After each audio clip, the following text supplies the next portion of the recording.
Speaking exclusively to Thames News, Professor Jeff Armand here at Reading University says the new £9 million government handout has come at just the right time.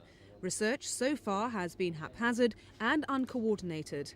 But now, for the first time, a coordinated approach is being taken, and he's been asked to lead a nationwide research drive into BSE. He believes intense research is needed more than ever to prevent the so-called mad cow disease, which affects the brain functions of cattle, spreading to humans. It is important that we do investigate it at this stage. We need to know more so that if there is transmission sometime in the future, even at a very low level to humans, then we'll be in a better position to know how to deal with that. 13 grants and 1 fellowship have been made to 7 universities across the country, including the microbiology department here at Reading University. But it's unlikely that there'll be any major breakthrough for many years to come. Research is a slow business, and even though it moves in our terms quite quickly, I think in layman's terms it does take several years, and I think it will be several years before we really know what the disease is and whether we can treat it. Outside the laboratory, it's been in the high street where the scare over BSE has hit hardest. Sales took a dive of around 30% when stories about the disease first hit the headlines.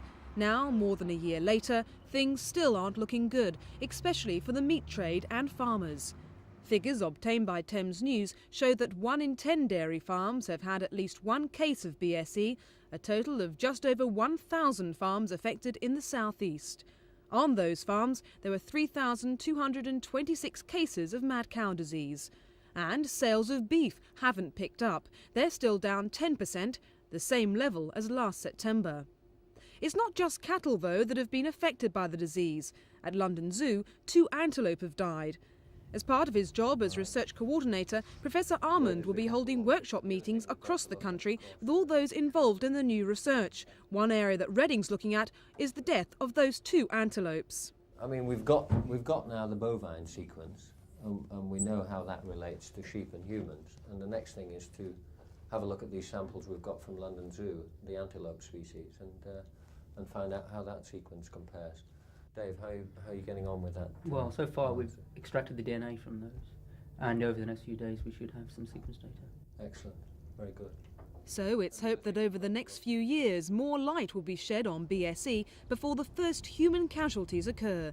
This is Githa Hutton in Reading for Thames News.